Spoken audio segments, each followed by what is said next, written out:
6, 7, 8 வசனங்களை வாசிக்கப் போகிறேன். ரோமருக்கு எழுதின நிருபம் 5ஆம் அதிகாரம் 6, 7, 8. அதை வாசிப்பதற்கு முன்பதாக ஒரு நிமிஷம் முதல் 5 வசனங்களில் என்ன சொன்னோம் என்கிறதை சொல்லிவிடுகிறேன். முதல் 4 அதிகாரங்களிலே, முதல் 2 அதிகாரங்களிலே மனுஷன் பாவி என்பதை நிரூபிக்கும்படியாக அப்போஸ்தலனாகிய பவுல் மிகவும் தெளிவாக மனுஷன் பாவத்திலே விழுந்து கிடக்கிறான் என்பதை நிரூபிக்கிறார். 3, 4ஆம் அதிகாரங்களிலே அந்த பாவியாயிருக்கிற மனுஷனை தேவன் எப்படி நீதிமானாக்குகிறார், தம்முடைய பிள்ளையாக்குகிறார்.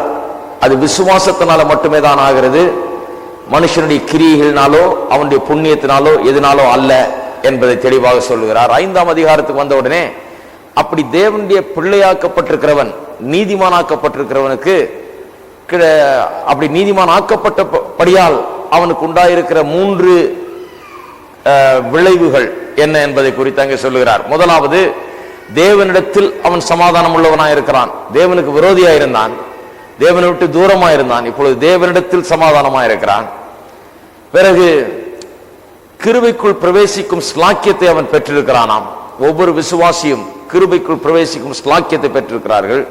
3வது, தேவ மகிமையை அடைவோம் என்கிற நம்பிக்கையினாலே மேன்மை பாராட்டுகிறோம் என்று சொல்லுகிறார். அதாவது வரப்போகிற மகிமையை குறித்து நமக்கு வைக்கப்பட்டிருக்கிற அந்த மகிமையின் வாழ்க்கையை குறித்து நாம் மேன்மை பாராட்டுகிறோம் என்று சொல்கிறார். தேவனிடத்தில் சமாதானம், கிருபைக்குள் பிரவேசிக்கும் ஸ்லாக்கியம், வரப்போகிற அந்த பரலோக வாழ்வை குறித்த மேன்மை பாராட்டுதல், அதை பெரிதாக எண்ணி அதிலே மகிழ்ந்து களி கூறுதல், இதெல்லாம் ஒரு விசுவாசிக்கிட்டே இருக்குது என்றார். அதன் பிறகு 3ஆம் வசனத்திலிருந்து சொல்லுகிறார், அதை பற்றி மட்டும் மேன்மை பாராட்டல, பரலோகத்தை பற்றி மட்டுமல்ல, வரப்போகிற மகிமையின் வாழ்க்கையை பற்றி மட்டுமல்ல, துன்பத்திலும் நாங்கள் மேன்மை பாராட்டுகிறோம் என்று சொல்லுகிறார். உபத்திரவங்களிலேயும் மேன்மை பாராட்டுகிறோமே என்று சொல்லுகிறார். உபத்திரவத்திலே ஏன் மேன்மை பாராட்டுகிறோம் என்று சொல்லி விளக்கிவிட்டு 5ஆம் வசனத்திலே சொல்லுகிறார், அந்த உபத்திரவத்தின் நேரத்திலே பரிசுத்த ஆவியானவர் தேவனுடைய அன்பை நம்முடைய உள்ளங்களிலே ஊற்றுகிறாராம். அதாவது தேவனுடைய அன்பை குறித்த ஒரு புதிய உணர்வை, வெளிப்பாட்டை நமக்குள்ளாக பரிசுத்த ஆவியானவர் ஏற்படுத்துகிறார். தேவனுடைய அன்பை குறித்து நாம் அறிந்து கொள்ளும்படியாக, துன்பத்தின் நேரத்திலே, உபத்திரவத்தின் நேரத்திலே தேவன் அன்பானவர் என்பதை நமக்குள்ளே உறுதி பண்ணி கொள்ளும்படியாக அந்த பரிசுத்த ஆவியானவருடைய கிரியை ஒவ்வொரு விசுவாசியுடைய வாழ்க்கையில் நடைபெறுகிறது என்று சொல்கிறார். அதன் பிறகு சொல்லிவிட்டு 6ஆம் வசனம் அதனுடைய தொடர்ச்சி வாசிப்போம். அன்றியும் நாம் பலனற்றவர்களாய் இருக்கும் போதே குறித்த காலத்தில் கிறிஸ்து அக்கிரமக்காரருக்காக மரித்தார். நீதிமானுக்காக ஒருவன் மரிக்கிறது அரிது, நல்லவனுக்காக ஒருவேளை ஒருவன் மரிக்க துணிவான். நாம் பாவிகளாய் இருக்கையில் கிறிஸ்து நமக்காக மரித்ததினாலே தேவன் நம்மேல் வைத்த தமது அன்பை விளங்க பண்ணுகிறார். தேவன் நம்மேல் வைத்த தமது அன்பை விளங்க பண்ணுகிறாராம். தேவன் நம்மேல் வைத்த தம்முடைய அன்பை விளங்க பண்ணுகிற 3 பெரிய ஆதாரங்கள், அதை குறித்து நான் பேச போகிறேன். தேவனுடைய அன்பு, தேவன் நம்மை உண்மையாகவே நேசிக்கிறார், நம்மளை அன்பு கூறுகிறார் என்பதற்கு 3 பெரிய ஆதாரங்களை இந்த 6, 7, 8 வசனங்களிலே அப்போஸ்தலனாகிய பவுல் மிகவும் அழகாக எடுத்து சொல்லுகிறார். முதலாவது ஆதாரம் என்ன? தேவன் நம்மை அன்பு கூறுகிறார், நம்மை நேசிக்கிறார், தேவனுடைய அன்பு மாறாதது, நம்மை அவர் அன்பு கூறுகிறார் என்பதற்கு முதலாவது பெரிய ஆதாரம் என்னவென்றால், அவர் சொல்லுகிறார், தேவன் நம்முடைய ரட்சிப்பை குறித்து முன் யோசனையாக திட்டமிட்டு, அதை யோசித்து திட்டமிட்டு அதை மனதில் வைத்து செயல்பட்டாரே, அது அவர் நம் மீது வைத்திருக்கிற அன்பை விளங்க பண்ணுகிறது என்று சொல்லுகிறார். எங்க சொல்லி இருக்கிறார்? முன்னாடி யோசித்து திட்டமிட்டு இந்த ரட்சிப்பின் கிரியை செய்தார் என்று 6ஆம் வசனத்தில் சொல்லப்பட்டிருக்கிறது. நாம் பலனற்றவர்களாக இருக்கும் போதே குறித்த காலத்தில் கிறிஸ்து அக்கிரமக்காரருக்காக மரித்தார். குறித்த காலத்தில் என்கிற வார்த்தையை சற்று நீங்கள் எண்ணி பார்க்க வேண்டும். குறித்த காலத்தில் என்று சொன்னால் ஏற்கனவே திட்டமிடப்பட்டு முன் குறித்து வைக்கப்பட்ட ஒரு காலத்தில், ஏற்கனவே அவரால் தீர்மானிக்கப்பட்ட ஒரு நேரத்தில் கிறிஸ்துவை அனுப்பி நமக்காக மரிக்க செய்தார் என்று சொல்கிறார். குறித்த காலத்தில் இயேசு உலகத்தில் நமக்காக மரித்தது, நமக்காக பாடுபட்டது என்பது ஏதோ எதேச்சையாக நடந்தது ஒன்றல்ல, அசம்பாவிதமாக நடந்துவிட்ட ஒன்றல்ல, ஏதோ அந்த உலகத்தில் வரப்போய் பொல்லாதவர்கள் பிடித்து வர சிலுவையில் அறைந்து விட்டார்கள் என்று அல்ல. அவர் வந்ததே ஒரு நோக்கத்தோடு வந்தார், அனுப்பப்பட்டிருந்தார், திட்டமிட்டு அனுப்பப்பட்டிருந்தார், சரியான வேளையிலே அனுப்பப்பட்டிருந்தார். முன்குறித்தல் திட்டமிடுதல் அது ஏற்கனவே காலாகாலமாய் நடந்து வருகிறது. உலக தோற்றத்துக்கு முன்பாகவே தேவன் இப்படிப்பட்ட ஒரு திட்டத்தை வைத்து தன்னுடைய குமாரனாகிய இயேசுவை இந்த உலகத்துக்கு அனுப்பி நம்முடைய பாவங்களுக்காக மரிக்கும்படி செய்ய வேண்டும் என்கிற திட்டத்தை அவர் உலக தோற்றத்துக்கு முன்பாக வைத்திருந்தார் என்று வேத வசனம் நமக்கு திட்ட தெளிவாக காண்பிக்கிறது. பாருங்க, தேவன் எல்லாவற்றையும் திட்டமிடுகிறார். திட்டமிடுகிற தேவன். அவர் ஒன்றையும் திட்டமிடாமல் செய்வதே கிடையாது. எல்லாவற்றையும் திட்டமிடுகிறார். எதையுமே அவர் பின் யோசனையாக செய்கிறதே கிடையாது. எல்லாத்தையும் முன் யோசனையா செய்கிறார். அவர் பின் யோசனையா செய்யவே முடியாது. ஏனென்றால் அவர் தேவன். மனுஷன் பின் யோசனையா செய்யலாம். மனுஷன் பின் யோசனையா தான் செய்ய முடியும். நிறைய காரியங்களை முன் யோசனையா செய்ய முடியறது இல்லை. அவனுக்கு என்ன நடக்க போகிறது என்பதை சில நேரத்தில் அவன் பார்க்க முடியாமல் இருக்கிறது. 10 வருஷங்களுக்கு பிறகு என்ன இருக்கும், என்ன தேவை இருக்கும் என்பதை அவன் அறிய முடியாமல் இருக்கிறபடினாலே அவன் அவ்வளவு முன் யோசனைக்காரனாக இருக்க முடியறதில்லை அநேக நேரங்களில். ஆனா கர்த்தர் அப்படி அல்ல. 10 வருஷத்துக்கு பிறகு வர்றதையும் பார்க்கிறாரு, இன்னும் 10,000 வருஷத்துக்கு பிறகு வர்றதையும் பார்க்கிறாரு, 10,000 வருஷத்துக்கு முன்ன இருந்ததையும் பார்க்கிறாரு, இன்றைக்கு இருக்கிறதையும் பார்க்கிறாரு. அவருக்கு கடந்த காலம், நிகழ்காலம், எதிர்காலம் எல்லாம் விளங்குகிறது. அவர் முடிவை முதல்லயே பார்த்துடுறாரு. ஆகையால் அவர் எதையும் பின் யோசனையாக செய்கிறதே கிடையாது. எல்லாவற்றையும் முன் யோசனையாகவே செய்கிறவர்.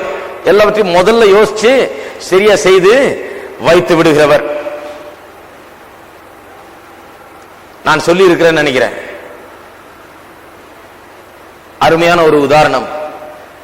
நான் பைபிள் காலேஜில் படித்துக் கொண்டிருக்கிற காலத்திலே ஒரு மாணவன் எனக்கு நண்பன். அந்த மாணவன் கல்யாணம் ஆகி 4-5 வருஷம் ஆகி குழந்தை இல்லை. நான் ஒரு நாள் கேட்டுட்டேன், என்னையா 4-5 வருஷமாச்சு குழந்தையே இல்லை, ஜபகம்பம் பண்ணும் போல இருக்கு உமக்கு, என்ன குழந்தை இல்லையே? அவர் சொன்னாரு, இல்ல சாம், ஏன் குழந்தை இல்லைன்னா நாங்க இப்ப படிச்சுக்கிட்டு இருக்கிறோம், பைபிள் காலேஜில் படிச்சுட்டு இருக்கோம், நிறைய பணம் கட்டணும், பார்ட் டைம் வேலை செய்துக்கிட்டு படிச்சுக்கிட்டு சாப்பிட்டுக்கிட்டு வீட்டு வாடகை கொடுத்துக்கிட்டு எல்லாம் பண்ணிட்டு இருக்கோம், பணமே சரியா பத்தல. இப்போ ஒரு பிள்ளைய பெத்துக்கிறதுக்கு எங்கள்கிட்ட பணம் கிடையாது. பிள்ளைய பெத்துக்கிறதுக்கே ஏராளமான செலவு உண்டு. இதுக்கெல்லாம் கொஞ்சம் கொஞ்சமா சேர்த்து வச்சுக்கிட்டே வர்றோம். ஒரு நாள் பைபிள் காலேஜ் முடிப்போம், முழு நேரம் வேலைக்கு போவோம், இன்னும் கொஞ்சம் அதிகமா சம்பாதிப்போம், இன்னும் கொஞ்சம் வசதிகள் இருக்கும், அந்த நேரத்தில் பிள்ளைய பெத்துக்கலாம்னு சொல்லி நாங்க முடிவு பண்ணிட்டு இருக்கோம். ஆகையால தான் கொஞ்சம் தள்ளி போட்டுட்டோம் அப்படின்னு சொன்னார். எனக்கு அது ரொம்ப ஆச்சரியமா இருந்தது. பாருங்க, அந்த நாட்டுக்கு நான் அப்பதான் புதுசா போயிருக்கிறேன். எனக்கு ரொம்ப ஆச்சரியமா இருந்துச்சு. ஏன்னா நான் வந்த நாட்டில் எப்படின்னா முதல்ல எல்லாம் பெத்துக்கிட்டு வரிசையா, அப்புறம் தலையை சொரிஞ்சிட்டு கிடப்போம். இதெல்லாம் எப்படி பாத்துக்கிறதுன்னு கட கட கட பெத்துக்கிட்டு பிறகு யோசனை அப்புறம் வரும். ஐயா எனக்கு 4 பிள்ளைகள்,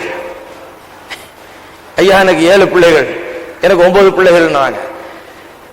திட்டமிடாமல் எல்லாவற்றையும் செய்துட்டு கடைசியில் பின் யோசனையா உட்கார்ந்துட்டு தலையை சொரிஞ்சிட்டு இருக்கிற நாட்டில இருந்து நான் வந்ததுனால இவர் பண்றது எனக்கு ரொம்ப ஆச்சரியமா இருந்துச்சு. நான் சொன்னேன், இது ரொம்ப ஆச்சரியமா இருக்கு நீங்க சொல்றது. என்ன எனக்கு என்ன ஆச்சரியமா இருந்தது, பிறக்க போற குழந்தை இன்னும் முகத்தை கூட பார்க்கல, அதை குறித்து அவ்வளவு முன் யோசனை இந்த ஆளுக்கு இருக்குது. அவர் சொல்றாரு, நல்ல ஒரு வீடு எடுக்கணும்யா, இன்னும் ஒரு எக்ஸ்ட்ரா ரூம் வேணும், பிள்ளைக்கு கட்டில வாங்கணும், நிறைய சாமான்லாம் வாங்க வேண்டியது இருக்குது, நிறைய வேலைலாம் செய்ய வேண்டியது இருக்குது, அதெல்லாம் செய்யும் போது தான் பிள்ளைய பத்துக்கு போறேன்றாரு. பிறக்கு முன்னாலே இவ்வளவு யோசனை இருக்குது இவருக்கு. அப்ப அந்த பிள்ளை எவ்வளவு பெரிய பாக்கியவான் பாருங்க. அது பிறந்து அந்த பிள்ளை உள்ள உலகத்துல வரும்போது எவ்வளவு அருமையான தகப்பம், முன் யோசனையை எல்லாம் செய்து வச்சுட்டு ரெடியா காத்துக்கிட்டு இருக்கிறார். அப்ப ஏற்பட்ட ஒரு பிள்ளை எவ்வளவு ஆசீர்வதிக்கப்பட்ட பிள்ளையா இருக்கும்னு யோசிச்சு பாருங்க. அந்த முன் யோசனையின் மூலமாக அந்த தகப்பன் தன்னுடைய அன்பையை வெளிப்படுத்துகிறார். அந்த இன்னும் பிறக்காத அந்த பிள்ளையின் பேர்ல தன்னுடைய அன்பை, பாசத்தை அவர் வெளிப்படுத்துகிறார். தேவன் பாருங்க தம்முடைய அன்பை எப்படி வெளிப்படுத்துகிறார், எப்படி விளங்க பண்ணுகிறார். முன் யோசனையாக நம்முடைய ரட்சிப்பை குறித்து, நாம் பாவத்திலே மூழ்கி கிடக்கிறோம், நாம் பாவத்தில் விழுந்து போனோம் என்பதை அறிந்து முன் யோசனையாக நமக்காக ஏற்பாடு பண்ணி தன்னுடைய சொந்த குமாரன் இந்த உலகத்துக்கு அனுப்ப எண்ணி சிலுவை மரணத்தை அவர் முன்னாகவே யோசித்து வைத்து திட்டமிட்டு வைத்து எல்லாவற்றையும் பிளான் போட்டு வைத்து விட்டு அதன் பிறகு அந்த பிளான் படி, அந்த திட்டத்தின்படி எல்லாவற்றையும் அவர் செய்கிறார். வாசிப்போம். அநேக வசனங்களை இப்போது வாசிக்க போறேன், எழுதிக்கங்க, இல்ல நாம் குறிச்சிக்கங்க. முன் யோசனையாக நம்முடைய ரட்சிப்பை தேவன் முன்னாகவே யோசித்து அதை திட்டமிட்டு செய்தார் என்பதற்கு ஆதாரங்கள் வெளிப்படுத்தல் 13:8. உலக தோற்றம் முதல் அடிக்கப்பட்ட ஆட்டுக்குட்டியினுடைய ஜீவ புஸ்தகத்தில் பேரெழுதப்பட்டிராத பூமியின் குடிகள் யாவரும் அதை வணங்குவார்கள். இங்கே இயேசுவை குறித்த வர்ணனையை கவனிப்போம். உலக தோற்றத்துக்கு முன் அல்லது உலக தோற்றம் முதல் அடிக்கப்பட்ட தேவ ஆட்டுக்குட்டி. உலகம் தோன்றும் போதே இந்த இயேசுவானவர் அடிக்கப்பட்ட ஆட்டுக்குட்டியாக அவர் தேவனுடைய எண்ணத்திலே இருந்தார், திட்டத்திலே இருந்தார். அதுதான் இங்க அர்த்தம். இயேசு 2000 வருஷத்துக்கு முன்னால் அடிக்கப்படவில்லை, உலக தோற்றத்துக்கு முன்னாலே அடிக்கப்பட்ட தேவாட்டுக்குட்டி. தேவனுடைய எண்ணத்திலேயும் திட்டத்திலேயும் அப்படி அவர் இருந்தார். எபேசியர் 1ஆம் அதிகாரம்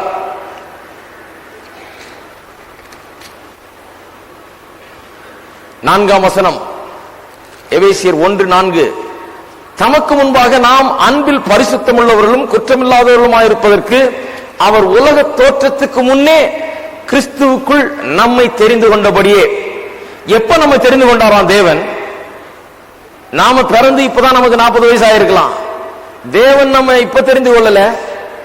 நம்முடைய தாயின் கற்பத்தில் இருக்கும் போதே நம்ம தேவன் அறிந்திருக்கிறார் என்று வேதம் சொல்லுகிறது. அப்ப நம்ம தெரிந்து கொள்ளல தேவன். அப்ப நம்ம அவருக்கு தெரியும் சொல்லி இருக்குது, அவ்வளவுதான். தாயின் கற்பத்தில் இருக்கும் போது தேவன் நம்மை தெரிந்து வைச்சிருந்தார், அவ்வளவுதான். எப்ப நம்ம அவர் தெரிந்து கொண்டார், எப்பொழுது நம்மை அவர் உண்மையாகவே அறிந்திருந்தார் என்றால், உலக தோற்றத்துக்கு முன்னே கிறிஸ்துவுக்குள் நம்மை அவர் தெரிந்து கொண்டார் என்று வேத வசனம் சொல்லுகிறது. உலக தோற்றத்துக்கு முன்னால, உலகமே உண்டாகிறதுக்கு முன்பாக கிறிஸ்துவை தேவன் கண்டார். கிறிஸ்து நமக்காக மரிப்பார், நாம் கிறிஸ்துவுக்கு சொந்தமானவர்கள் ஆவோம், கிறிஸ்துவுக்கு உள்ளாக இருப்போம், கிறிஸ்தவர்களாக இருப்போம், கிறிஸ்துவுக்கு உள்ளாக இருப்போம் என்பதை அவர் அறிந்து உலக தோற்றத்துக்கு முன்னே நம்மை அவர் கண்டிருக்கிறார். எத்தனை பேருக்கு இதை நம்ப முடியுது? அப்பவே பார்த்துட்டார் அவர். உலகத்தை உண்டாக்குறதுக்கு முன்னாலே நம்ம எல்லாரையும், நம்ம எல்லாம் இப்ப எங்க இருந்தோம்? பூமியில வாழ்ந்து கொண்டு இல்ல, மண்ணோட மண்ணா கடந்தோம். இன்னும் ஆதாம் ஆண்டவர் உண்டாக்கல. ஆதாம் எங்க இருந்து உண்டாக்குனார்? மண்ணிலிருந்து எடுத்தார். அந்த ஆதாமில் இருந்தா நாம வந்தோம். அப்ப நாம எல்லாம் அந்த மண்ணில இருந்தோம். எந்த மண்ணிலிருந்து ஆதாம எடுத்தாரோ அந்த மண்ணிலே நாம் கிடந்த போது, மண்ணோடு மண்ணாக நாம் கிடந்த போதே நம்மை அவர் அறிந்திருக்கிறார், அவர் தெரிந்து கொண்டிருக்கிறார்.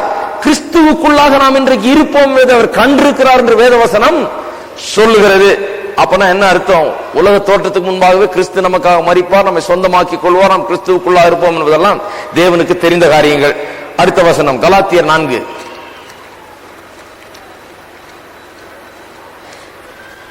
கலாத்தியர் 4:4-5. அல்ல 5வது வசனம். 4:5 2 சேர்த்து வாசிக்கிறேன். நாம் புத்திர சுவிகாரத்தை அடையும்படி நியாயப்பிரமாணத்துக்கு கீழ்ப்பட்டவர்களை மீட்டுக் கொள்ளத்தக்கதாக காலம் நிறைவேறின போது, அதாவது ஏற்ற காலம் வந்த போது, அதாவது குறிக்கப்பட்ட முன் குறிக்கப்பட்ட காலம் நிறைவேறின போது, அதாவது வந்த போது, அப்படிதான் வாசிக்கிறது. முன் குறிக்கப்பட்ட, தேவனால் முன்னாலே நிர்ணயிக்கப்பட்ட காலம் நிறைவேறின போது ஸ்திரீனிடத்தில் பிறந்தவரும் நியாயப்பிரமாணத்திற்கு கீழானவருமாகிய தம்முடைய குமாரனை தேவன் அனுப்பினார். இயேசுடைய பிறப்பை குறித்து இங்க பேசுகிறது. எப்ப அனுப்பினாராம் இயேசுவை தேவன்? காலம் நிறைவேறின போது. எந்த காலம் நிறைவேறின போது? அவருடைய சித்தத்தில், அவருடைய எண்ணத்தில் திட்டமிட்டு வைத்திருந்தார் பாருங்க காலங்கள். அந்த காலம் நிறைவேறின போது, இந்த நாளிலே, இந்த நேரத்தில், இந்த வருஷத்தில் அனுப்புவே இயேசு இந்த உலகத்துக்குள்ள என்று திட்டமிட்டு வைத்திருந்தாராம். அந்த திட்டத்தின்படி அவரை அனுப்பி இருக்கிறார் இந்த உலகத்திலே. 1 கொரிந்தியர் 15ஆம் அதிகாரம் 4ஆம் வசனம், 3ஆம் வசனம். 1 கொரிந்தியர் 15:3. நான் அடைந்ததும் உங்களுக்கு பிரதானமாக ஒப்புவித்ததும் என்னவென்றால், கிறிஸ்துவானவர் வேத வாக்கியங்களின்படி நமது பாவங்களுக்காக மரித்து அடக்கம் பண்ணப்பட்டு வேத வாக்கியங்களின்படி 3ஆம் நாளில் உயிர்த்தெழுந்து. அதாவது சுவிசேஷம்னா என்ன நீங்க விளக்குகிறார் அப்போஸ்தலனாகிய பவுல். என்னவாம்? கிறிஸ்துவானவர் வேத வாக்கியங்களின்படி நமது பாவங்களுக்காக மரித்து. அப்படின்னா என்ன அர்த்தம்? பவுல் அப்போஸ்தலனுடைய காலத்தில் வேத வாக்கியங்கள் என்ன இருந்தது? பழைய ஏற்பாடு தான் இருந்தது. அந்த பழைய ஏற்பாட்டு வேத வசனத்தை தான் இங்க சொல்றார் வேத வாக்கியங்களின்படி என்று. அந்த வேத வாக்கியங்களில் சொல்லப்பட்டபடி அவர் நம்முடைய பாவங்களுக்காக மரித்து அடக்கம் பண்ணப்பட்டு வேத வாக்கியங்களின் 3ஆம் நாள் உயிர்த்தெழுந்து என்று சொல்லுகிறார். அப்படின்னா என்ன அர்த்தம்? அந்த பழைய ஏற்பாட்டு வேத வாக்கியங்களிலே, பழைய ஏற்பாட்டிலேயே கிறிஸ்து நமக்காக மரிப்பார், நம்முடைய பாவங்களுக்காக மரிப்பார், அடக்கம் பண்ணப்படுவார், மறுபடியும் உயிரோடு எழுப்பப்படுவார் என்பதெல்லாம் பழைய ஏற்பாட்டிலேயே முன்னறிவிக்கப்பட்டிருந்தது. எப்படி முன்னறிவித்தார்கள்? ஆண்டவர் ஏற்கனவே திட்டமிட்டு வைத்திருந்தபடினாலே அதை தீர்க்கதரிசிகள் மூலமாகவும் தேவனுடைய தாசர்கள் மூலமாகவும் அதை வெளிப்படுத்தினார். அவ்வப்போது அவர்கள் அதை பேசினார்கள், தீர்க்க தரிசனமாக உரைத்தார்கள். அது வேத வாக்கியங்களில் எழுதப்பட்டிருக்கிறது பழைய ஏற்பாட்டிலே.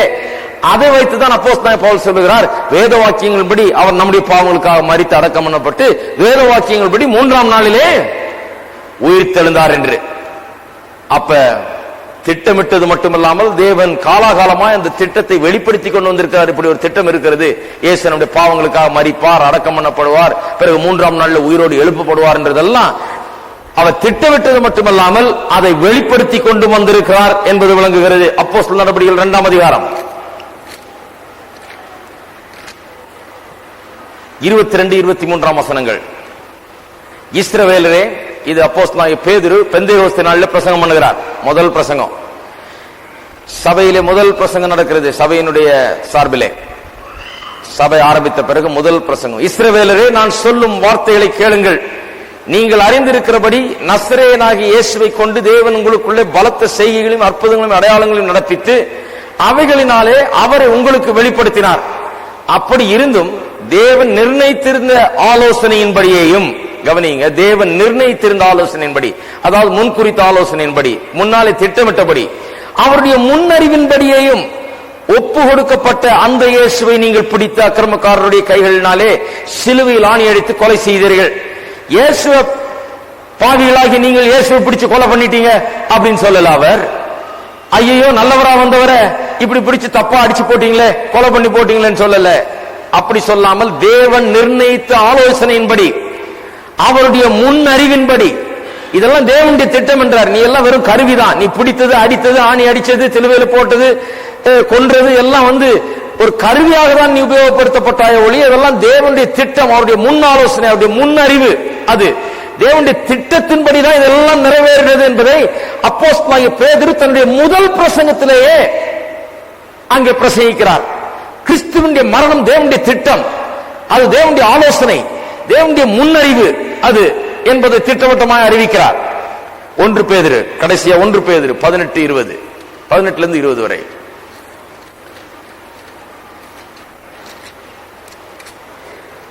1 பேதுரு 1:18-20 வரை.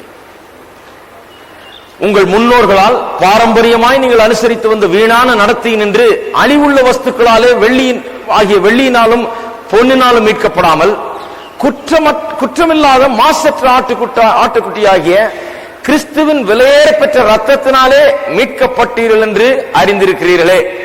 அவர் உலக தோற்றத்துக்கு முன்னே குறிக்கப்பட்டவராயிருந்து.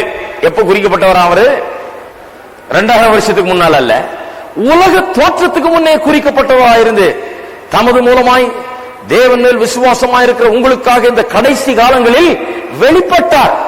இப்ப வெளிப்பட்டார் சரி, ஆனா எப்ப குறிக்கப்பட்டிருந்தாரு? உலக தோற்றத்துக்கு முன்னாலேயே குறிக்கப்பட்டிருந்தார். அப்போஸ்தலனாகிய பவுலா இருந்தாலும் சரி, பேதுருவா இருந்தாலும் சரி, சங்கீதக்காரனா இருந்தாலும் சரி, அநேக தீர்க்கதரிசிகள் பழைய ஏற்பாட்டிலே எல்லாருமே சரி, இந்த ஒரு வெளிப்பாட்டை திட்டவட்டமா அறிந்திருந்தார்கள். அது என்ன? இயேசு கிறிஸ்துவினுடைய மரணம், அவருடைய உலகத்தில் வருவது, மனுஷனாய் வருவது, இங்கே வாழ்வது, இங்கே அற்புதங்களை நடப்பிப்பது, பிறகு மரிப்பது, அடக்கம் பண்ணப்படுவது, உயிர் தெழுவது, இவைகள் எல்லாம் தேவனுடைய திட்டம். உலக தோற்றத்துக்கு முன்னாலே அது குறிக்கப்பட்டு விட்டது. அந்த காலம் நிறைவேறின போது இந்த கடைசி காலத்தில் வெளிப்பட்டார். அவ்வளவுதான் ஒழிய திட்டமிட்டது உலக தோற்றத்துக்கு முன்னாலேயே தேவன் திட்டமிட்டு வைத்திருந்தார் என்பதை அப்போஸ்தலர்களும் தீர்க்கதரிசிகளும் எல்லாரும் அதை ஆமோதிக்கிறார்கள். எல்லாரும் அதை அறிந்து அதை பிரசங்கித்து வருகிறார்கள். இந்த வசனங்கள் எல்லாம் ஒட்டுமொத்தமாக வைத்து பார்க்கும்போது சில முடிவுகளுக்கு நாம் வரலாம். முதலாவது முடிவு என்ன? இயேசு கிறிஸ்துவினுடைய மரணம், அவர் நமக்காக மரித்த சிலுவை மரணம் தேவனால் நித்தியத்திலே தீர்மானிக்கப்பட்ட ஒன்று, உலக தோற்றத்துக்கு முன்பாக தீர்மானிக்கப்பட்ட ஒன்று. இரண்டாவது, அங்கே தீர்மானிக்கப்பட்டது மட்டுமல்ல, பழைய ஏற்பாடு முழுவதும் பல தீர்க்கதரிசிகளின் தேவதாசர்களை கொண்டு அந்த திட்டத்தை தேவன் வெளிப்படுத்தி இருக்கிறார் திட்டவட்டமா. மூன்றாவது, இயேசு இந்த உலகத்தில் வந்தது மட்டுமல்லாமல் பிறகு மரித்தது, இது எல்லாமே தேவன் திட்டமிட்ட நேரத்தில், காலத்தில், திட்டமிட்ட நாளில் அவர் திட்டமிட்டபடியே நடந்தது. பாருங்க எவ்வளவு அற்புதமான ஒரு காரியம் என்று. இவைகளெல்லாம் எண்ணி பார்க்கும் போது தேவன் நம்மில் அன்பு கூறுகிறார் என்பதற்கு இதை விட ஒரு பெரிய ஆதாரம் இருக்க முடியாது. தேவனுடைய அன்பை கொஞ்சம் எண்ணி பார்க்க வேண்டும். தேவன் நம்மில் அன்பு கூறுகிறாரா என்று நீங்கள் எண்ணி பார்த்தால் அப்போஸ்தலனாகிய பவுல் சொல்லுகிறார், ஆம், அவர் அன்பு கூறுகிறார். அதற்கு 3 பெரிய ஆதாரங்கள் உண்டு. ஒன்று என்ன? குறித்த காலத்தில் கிறிஸ்து அக்கிரமக்காரராக மரித்தார். அதாவது எல்லாவற்றையும் தேவர் முன் குறித்து வைத்து விட்டார், திட்டமிட்டு வைத்து விட்டார். இவ்வளவாக நம்ம குறித்து அவர் யோசித்து நமக்காக அவர் இவ்வளவாக அவர் முன் யோசனை உடையவராயிருந்து எல்லாவற்றையும் முன் யோசனையாக யோசித்து திட்டமிட்டு அதை நிறைவேற்றி இருக்கிறாரே, அதை எண்ணி பார்க்கும் போதே அவருடைய அன்பு நமக்கு விளங்குகிறது. ஒரு முறை ஒருவர் இறந்த இடத்துக்கு நான் சென்றிருந்தேன். அங்கே அவருடைய மனைவி எனக்கு ஒரு காரியத்தை சொன்னார்கள்.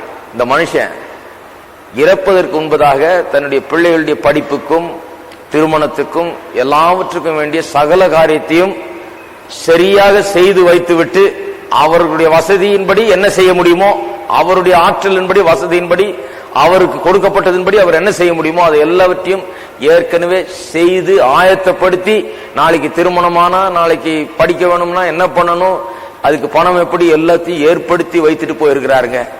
என் புருஷன் அவ்வளவு நல்லவர்னா அவர் ஏற்படுத்தி வைத்து விட்டு போயிருக்கிறார்னு சொல்லும் போது அந்த அம்மா அவருடைய அன்பை நினைத்து அழுகிறார்கள். ஏற்படுத்தி வைத்துட்டு போயிருக்கிறார் என்பது அவருடைய அன்பை வெளிப்படுத்துகிறது. அவருடைய முன்னேற்பாடு, அவர் செய்த அவர் வைத்திருந்த முன் யோசனை, குடும்பத்தை பற்றி எவ்வளவு நினைச்சிருக்கிறாரு, எவ்வளவு யோசனை பண்ணி இருக்கிறார், தன்னுடைய பிள்ளைகளை பற்றியும் அவருடைய எதிர்காலத்தை பற்றியும் படிப்பை பற்றியும் திருமணத்தை பற்றி எல்லாத்தை பற்றியும் எவ்வளவு முன் யோசனை வைத்திருந்திருக்கிறார் என்பது அவர் பண்ணியிருக்கிற ஏற்பாட்டில் வழங்குது. அவர் போயிட்டாலும் குடும்பத்தார் அதை நினைச்சு ஆனந்த கண்ணீர் விடுகிறார்கள். அப்பேற்பட்ட ஒரு நல்ல தகப்பன் அந்த குடும்பத்துக்கு கிடைச்சது என்று கர்த்தரை ஸ்தோத்திரிக்க தான் வேண்டியதா இருக்குது. ஒரு மனுஷனே அவ்வளவு நல்லவனா இருக்கும் போது, ஒரு மனுஷனே அவ்வளவு நல்ல காரியங்களை செய்யும் போது, நம்முடைய பரலோக பிதா நம்முடைய தேவையை முன்னறிந்து நம்மை உண்டாக்குவதற்கு முன்பதாகவே நமக்கு இப்படி ஒரு தேவை ஏற்படும் என்று அறிந்து நாம் பாவத்திலே விழுந்து விடுவோம், பிசாசுக்கு அடிமையாகவும் பிசாசனால் ஆட்கொள்ளப்படுவோம், கட்டப்படுவோம், நாம் இருளிலே இருப்போம், நம்மை விடுதலையாக்க வேண்டும், நமக்கு விடுதலையும் சந்தோஷம் சமாதானம் தேவை, மனுஷனுக்கு விடுதலை தேவை என்பதை அறிந்து இப்போ இல்லைங்க, உலகம் உண்டாகிறதுக்கு முன்பதாக உங்களுக்காக இயேசுவை தன்னுடைய எண்ணத்தில் ஏற்படுத்தி வைத்து விட்டார். இயேசு அனுப்ப போறேன், அவர் இந்த உலகத்துக்கு வரப்போகிறார், மரிக்க போகிறார், அடக்கம் பண்ண போகிறார், உயிர் தெழ போகிறார் என்பதை ஏற்கனவே முன் யோசனையாக தேவன் ஏற்படுத்தி வைத்து விட்டார். இதெல்லாம் பார்க்கும்போது அவருடைய அன்பை நாம் விளங்கிக் கொள்ளுகிறோம் என்று அப்போஸ்தலனாகிய பவுல் சொல்லுகிறார். தேவனுடைய முன்னேற்பாடு, நம்முடைய ரட்சிப்பை குறித்த முன்னேற்பாடு இருக்குதே, அது தேவனுடைய அன்பை நமக்கு விளங்க பண்ணுகிற ஒரு பெரிய ஆதாரமா இருக்கிறது. இரண்டாவது ஆதாரம், 3 ஆதாரங்கள் இருக்குதுன்னு சொன்னேன். தேவன் நம்மை நேசிக்கிறார் என்பதற்கு 3 பெரிய ஆதாரங்கள். முதல் ஆதாரம் என்ன? அவர் முன் யோசனையாகவே எல்லாத்தையும் யோசித்து வைத்து விட்டார், நம்முடைய ரட்சிப்பை திட்டமிட்டு வைத்து விட்டார். இயேசு நமக்காக நம்முடைய பாவங்களுக்காக மரிப்பார் என்பதை முன் யோசனையாய் திட்டமிட்டு வைத்தது ஒரு பெரிய ஆதாரம். அதை எண்ணி பார்க்கும்போது நம்முடைய உள்ளம் நன்றியால் நிறைகிறது. என்னை பற்றி இவ்வளவு யோசித்தார் ஆண்டவர். சங்கீதக்காரன் அதான் ஆச்சரியமாய் சொல்லுகிறான்.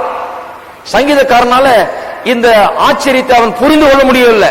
அவன் சொல்லுகிறான், மனுஷனை நீ நினைக்கிறதற்கும் மனுஷகுமாரனை நீ விசாரிக்கிறதற்கும் அவன் எம்மாத்திரம். சொல்றான், என்னையா மனுஷனை பற்றி இவ்வளவு முன் யோசனையா, மனுஷன் அவ்வளவு பெரிய ஸ்பெஷலா, அவ்வளவு விசேஷமா? சங்கீதக்காரனுக்கு ஆச்சரியம். தேவனுடைய அந்த எண்ணத்துக்குள்ள ஒரு சின்ன ஒரு லேச பார்க்க முடியுது அவனால. அவன் சங்கீதக்காரன் ஒரு தீர்க்கதரிசியாகவும் இருந்தபடினாலே அவன் தேவனுடைய முன் யோசனையை, திட்டத்தை அவன் லேசாக பார்க்க முடிந்தது. தேவன் அவனுக்கு அதை வெளிப்படுத்துகிறார். இப்படிப்பட்ட காரியங்கள்லாம் திட்டமிட்டு வைத்திருக்கிறேன், நான் உலகத்துக்கு வரப்போகிறேன், மனுஷனா வரப்போகிறேன், மரிக்க போகிறேன், அடக்கம் பண்ணப்பட போகிறேன், உயிரோடு எழுப்ப போகிறேன், எல்லாத்தையும் தேவன் சங்கீதக்காரனுக்கு வெளிப்படுத்துகிறார். சங்கீத கொள்ளுக்காரன் சொல்லுகிறான், மனுஷனை இவ்வளவு நினைக்கிறீரா நீர்? இவ்வளவு முன் யோசனையா? சும்மா ஆடு மாடு குரங்கு இப்படிதான் இன்னைக்கு சொல்றாங்க.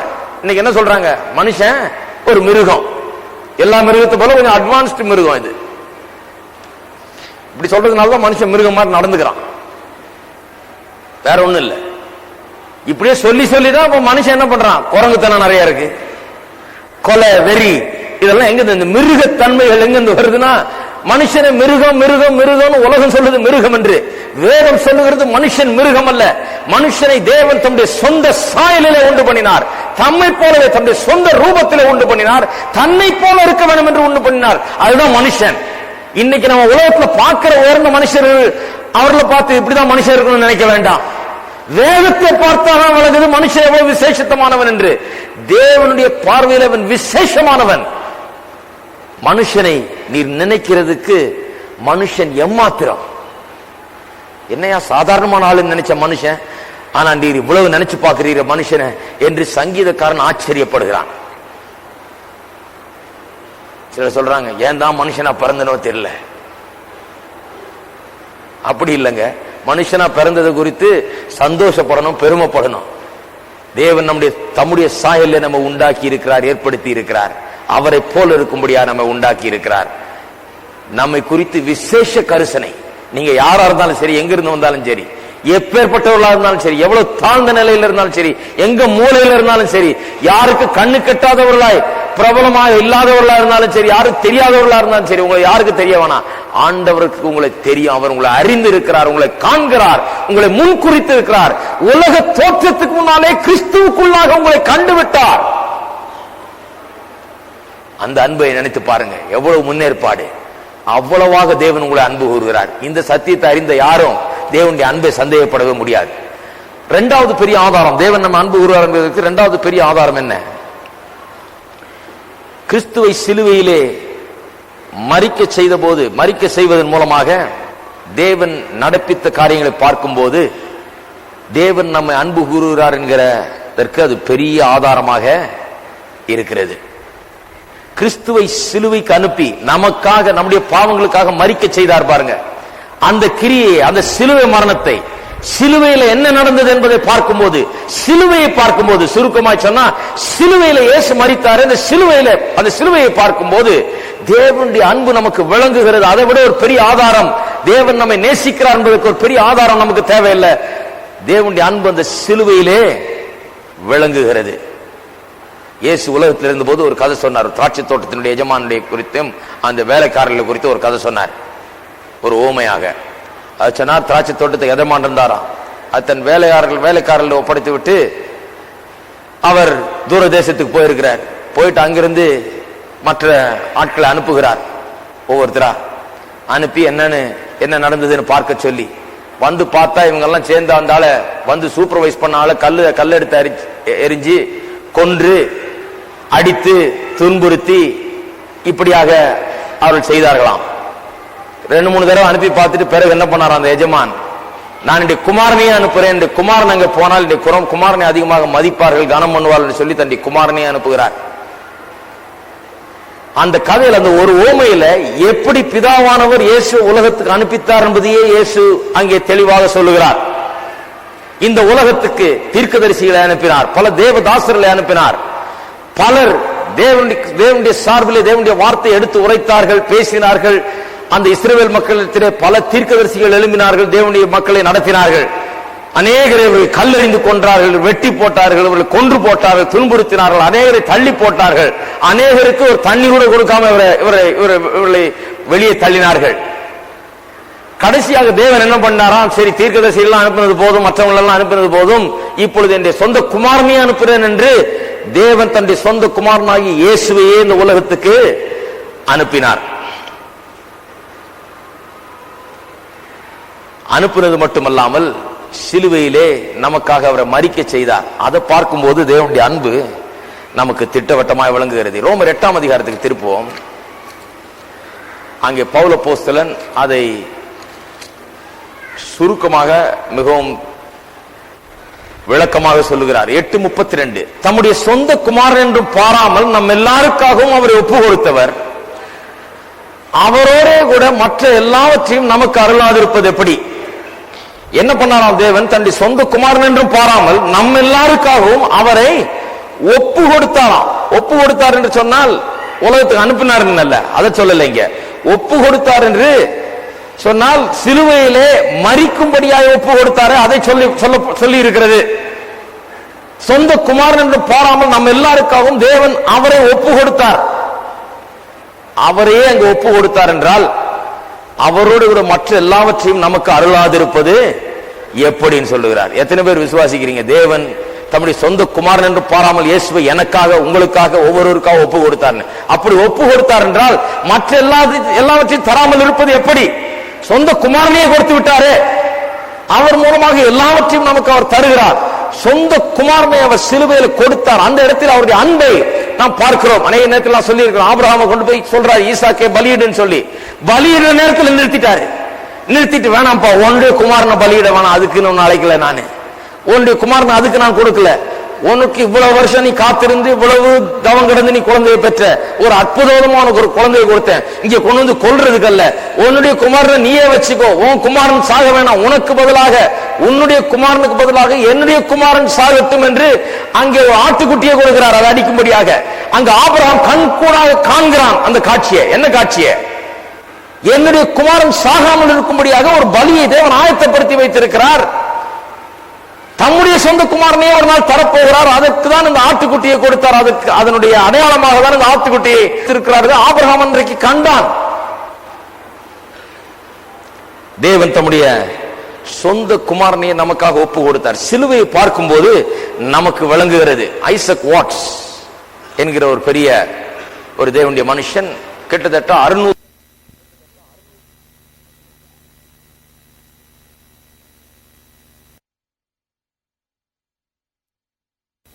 தியானித்துக் கொண்டிருக்கும் போது இப்படி ஒரு பாடல் எழுதினார். தமிழ்ல மொழிபெயர்த்து தமிழ்லையும் பாடுகிறார்கள். இது மிகவும் பிரபலமான பாடல்.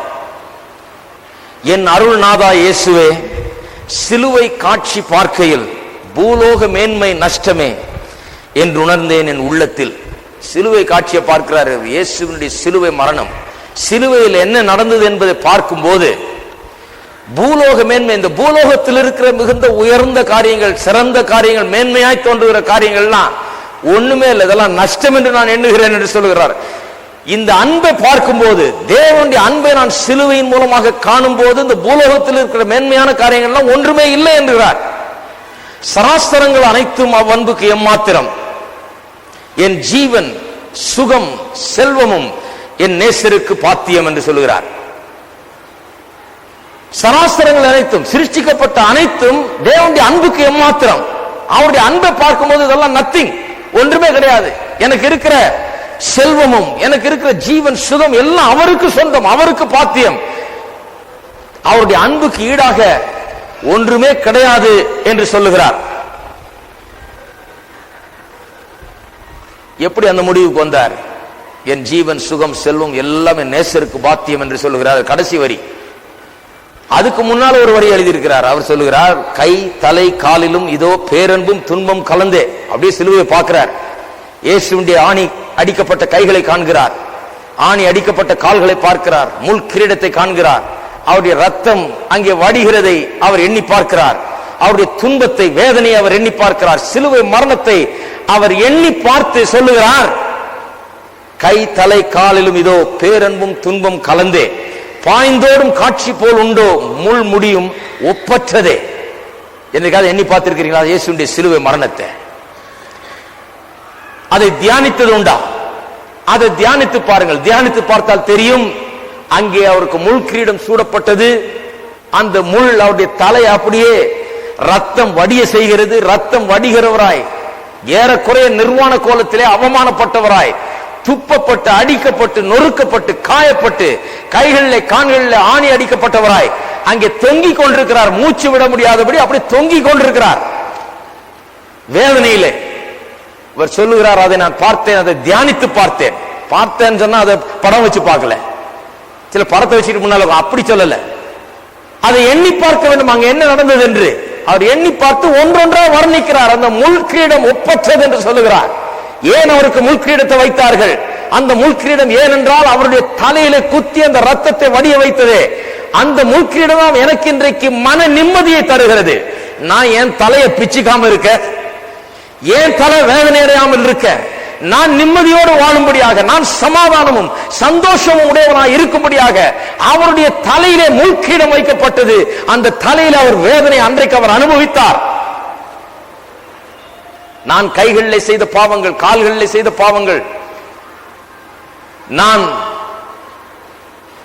செய்த அனைத்து தீமைகள் எல்லாவற்றுக்காகவும் தண்டனையை அவர் அங்கே அனுபவித்தார். அவர் அங்கே தண்டனை அனுபவித்ததன்படி விளைவாக இன்றைக்கு நான் கையிட்டு செய்கிற காரியம் ஆசீர்வதிக்கப்பட்டிருக்கிறது. என்னுடைய கரங்கள் ஆசீர்வதிக்கப்பட்டிருக்கிறது. நான் இன்றைக்கு ஆசீர்வதிக்கப்பட்டிருக்கிறேன். சாபம் எல்லாம் அவர் மீது வந்து விழுந்தது. அதை அவர் காண்கிறார். அங்கே தேவனுடைய கோபாக்கனையும் சாபமும் இயேசுவின் பேரில் வந்து விழுந்தது அங்கே சிலுவையிலே. அதன் மூலமாக இன்றைக்கு நாம் ஆசீர்வதிக்கப்பட்டிருக்கிறோம். அவருடைய சரீரத்தை வாரினால் அடித்தார்கள் சொல்லுங்க. வாருன்னா சும்மா பெல்ட் இல்ல. வார் என்று சொன்னா அதுல அந்த ஈயத்துல கட்டி கட்டியா சொரசொரப்பா ஒரு கூர்மையான பகுதிகளை கொண்ட ஒரு ஈய குண்டுகள் அதுல இருக்கும். வரிசையால் கட்டியிருப்பாங்க. அந்த வாரில் அடிக்கும் போது இந்த வார் மட்டும் அடிக்கிறது இல்லை, அந்த ஈய குண்டுகள் மனுஷனுடைய சரீரத்துக்கு உள்ள பாய்ந்து அந்த சரீரத்தினுடைய சதை அப்படி பித்து இழுக்குமா. அப்படி அடித்தார்கள்.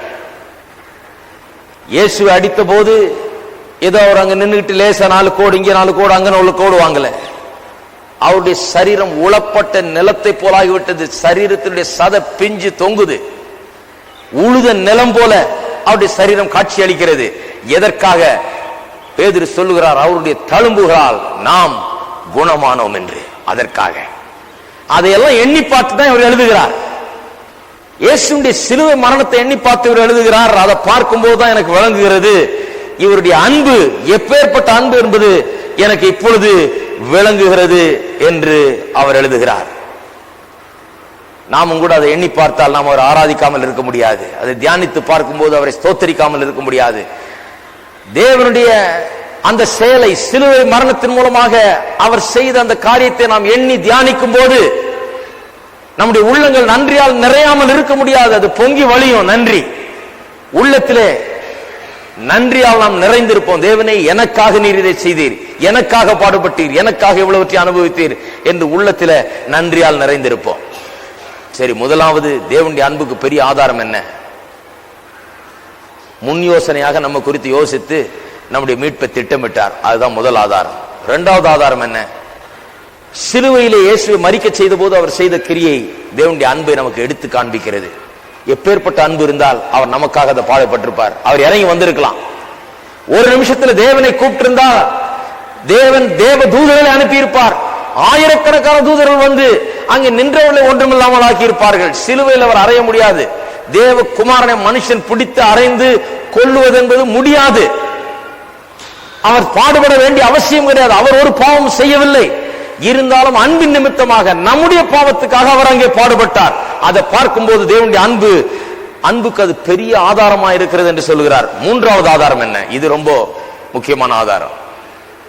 முதலாவது அவருடைய முன் யோசனையை பார்த்தா அவருடைய அன்புக்கு ஆதாரமா இருக்கிறது. இரண்டாவது சிலுவை மரணத்தை பார்க்கும் போது அந்த அன்பை நாம் காண்கிறோம். அது பெரிய ஆதாரமா இருக்கு. மூன்றாவது, எப்பேற்பட்ட மக்களுக்காக, எப்பேற்பட்ட ஆட்களுக்காக அவர் மரித்தார் என்பதை பார்க்கும்போது, when you consider the character of the people for whom God did this, எப்பேற்பட்ட ஜனத்துக்காக இவர் இதை செய்தார் என்பதையும் இந்த வசனங்களில் விவரிக்கிறார்.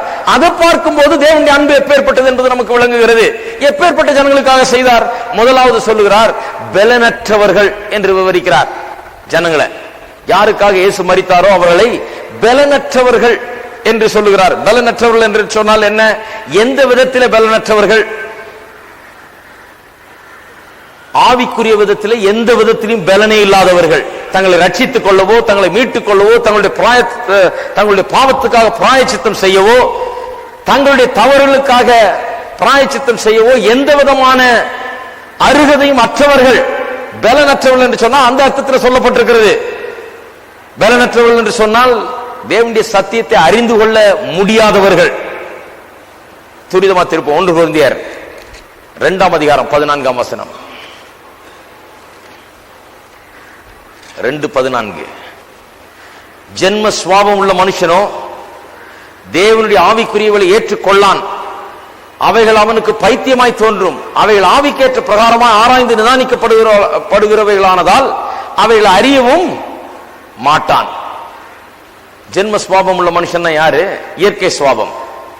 அவனுக்கு இன்னும் தேவனுடைய சுவாபம் வரல, ரட்சிக்கப்படல, அவன் மாறல.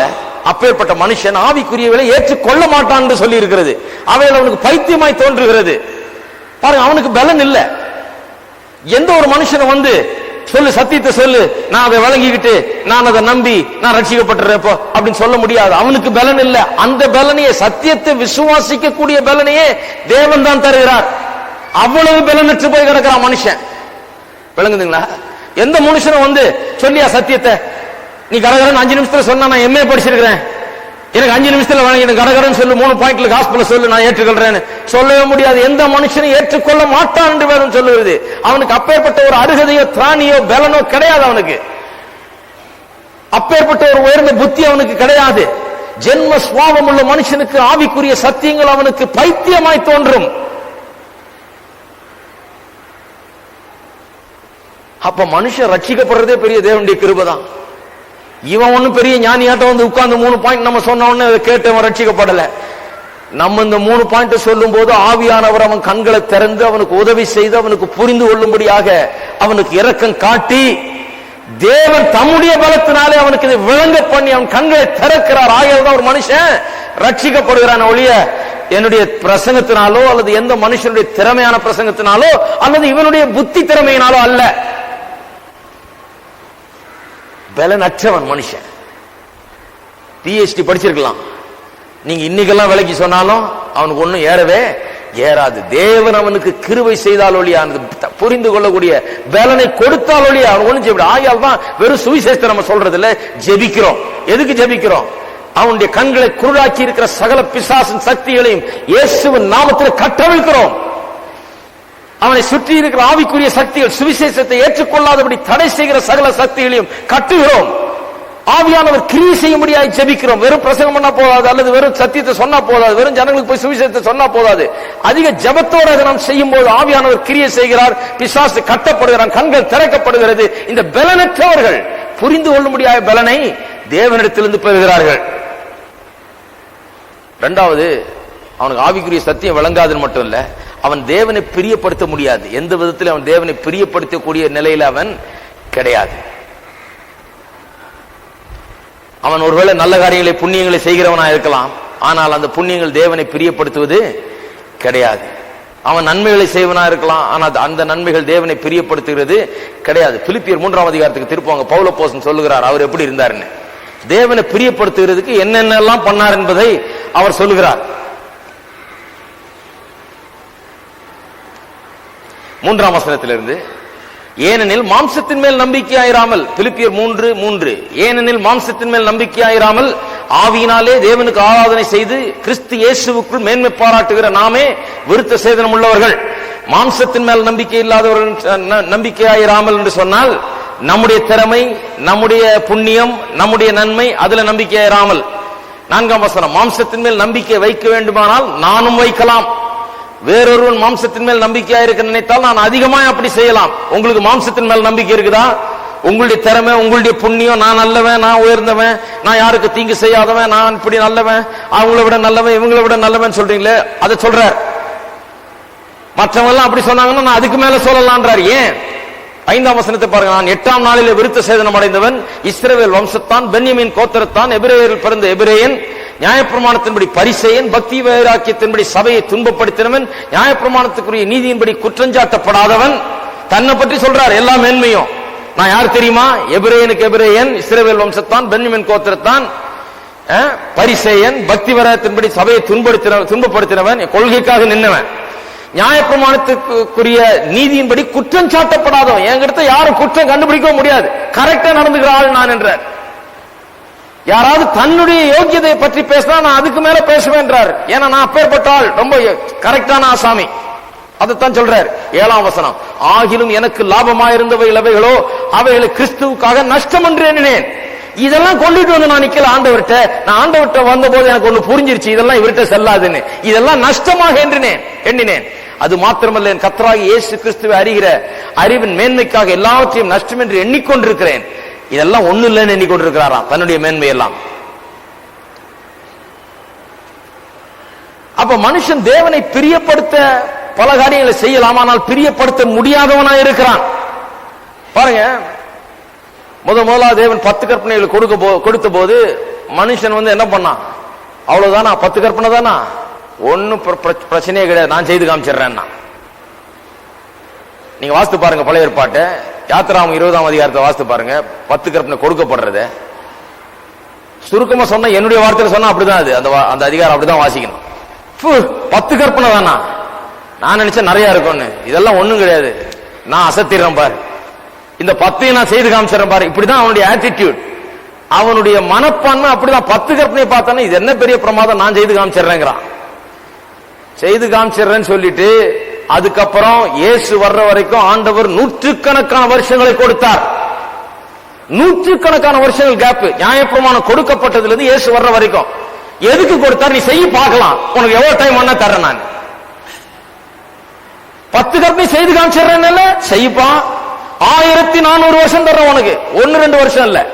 நீ செய், உங்க தாத்தா செய்து பார்க்கட்டும், உங்க தாத்தாவுக்கு தாத்தா செய்து பார்க்கட்டும், பேரன் செய்து பார்க்கட்டும், பேரனுக்கு பேரன் செய்து பார்க்கட்டும், தலைமுறை தலைமுறையா தலைமுறை தலைமுறையா அந்த 10 கற்பனையை வச்சு நான் செய்யறேன் பார், நான் செய்யறேன் பார், நான் செய்யறேன் பார், நான் எவ்வளவு பெரிய யோகிய, நான் இஸ்ரவேல நான் அப்படி ஆக்கும் இப்படி ஆக்கும், நான் ரொம்ப கரெக்டான ஆசாமி, நான் அதை செய்து காமிக்கிறேன் பாருன்னு சொல்றிய. செய்து காண்பி, உனக்கு 1400 வருஷம் தர்றேன்னு 1400 வருஷம் கொடுத்தார். அதுக்கப்புறம் தான் இயேசு அனுப்பிச்சார், செய்ய முடியலன்னு ஒண்ணு. ஹலோ, இருக்கிறீங்களா? 1400 வருஷத்துல அவனால செய்ய முடியல, யாரும் செய்ததில்லை. மோசையும் செய்ததில்லை, யோசுவாவும் செய்ததில்லை, ஆரோனும் செய்ததில்லை. பெரிய பெரிய தேவனுடைய தாசர்கள் முதற்கொண்டு சாதாரண ஆள் வரைக்கும் எவனும் செய்தது கிடையாது. அவ்வளவு நாட்கள் கொடுத்தார். ஒரு காரியத்தை நிச்சயமா ப்ரூவ் பண்ணியாச்சு, மனுஷனால செய்ய முடியாது, தேவனை பிரியப்படுத்த முடியாது. தேவன் சொல்லிட்டு இந்த 10 கற்பனையை செய்துட்டேன்னா நீ பிழைப்பாய், பார்க்கலாம், நீ பழச்சுக்குவ, என்ன பிரியப்படுத்திட வேண்டாம். எவனும் செய்யவே இல்ல, ஒரு மனுஷனும் செய்யல. ஆகையால் தான் இயேசு அனுப்பிச்சார். இயேசு சரியான நேரத்தில் தான் அனுப்பிச்சார். இதுக்கெல்லாம் வெயிட் பண்ணிட்டு இருந்து, சரி நீ நல்லா செய்து பார்த்துக்கோ, உன்னால முடிஞ்ச வரைக்கும் பார்த்துக்க, முடியலன்னா சொல்லு, அப்புறம் நான் பண்றேன். மனுஷன் முடியாதுங்கிற நிலைக்கு வந்த பிறகுதான் இயேசுவை இந்த உலகத்தில் தேவன் அனுப்பி வைத்தார். மனுஷனால முடியல, அவனால தேவனை பிரியப்படுத்த முடியாது. இன்னைக்கு பாருங்க, உலகத்துல மனுஷன் சொல்லுவான், நான் யோகியனாக்கும், நான் இப்படி ஆக்க, நான் அப்படி ஆக்க. கிடையாது. மனுஷனுடைய உள்ளத்துல பாவம் இருக்கிறது என்பதை நிரூபிக்கிறதுக்கு அவன் ரொம்ப தூரம் போக வேண்டியதில்லை. ஒரு ஆளுக்கு நடக்க சரியா நடக்க வரலன்னா நம்ம சொல்றோம், நடக்காதப்பா, வேணாம், தட்டு தடுமாறி கீழே விழுவேன். அந்த ஆள் சொல்றான், ஏன் நான் நல்லா நடப்பனாக்கும், எனக்கு தெரியாதாக்கும், என் காலை பற்றி எனக்கு தெரியும், என் கால் ரொம்ப நல்ல கால் ஆக்கும், இது ஒலிம்பிக்ல கூட ஓடணும். நம்ம தான் சொல்றோம், வேண்டாம், ஏன் எந்திரிச்சுனா தட்டு தடுமாறி விழுவேன், நான் நடப்பேன், எந்திரிக்கிறான், எந்திரிச்சு கொஞ்சம் தூரம் போறதுக்குள்ள விழுறான். அப்படிதான் மனுஷன், பேச்சு தான் பெருசா இருக்கும். நான் பெரிய யோகியனா அப்படி செய்திருவேனாக்க, அப்படி கிடையாது. மனுஷன் கொஞ்சம் எந்திரிச்சு செய்ய பார்த்தா போதும். யோகியன்னு சொல்றவன் எழுந்து தேவனுடைய பிரமாணங்களை நிறைவேற்றி அதை கை கொள்ள முயற்சி செய்தால் போதும். திட்டவட்டமாக அவனுக்கு அது நிரூபிக்கப்படும், அவனால செய்ய முடியாது என்பது, அவன் பாவி என்பதை அவனே நிரூபித்துக் கொள்வான். எப்படி ஒரு நடக்க முடியாத எந்திரிச்சு விழுகிறதன் மூலமாக அவனால் நடக்க முடியாது என்பதை நிரூபித்து விடுவானோ, அது போலதான் இவனும்.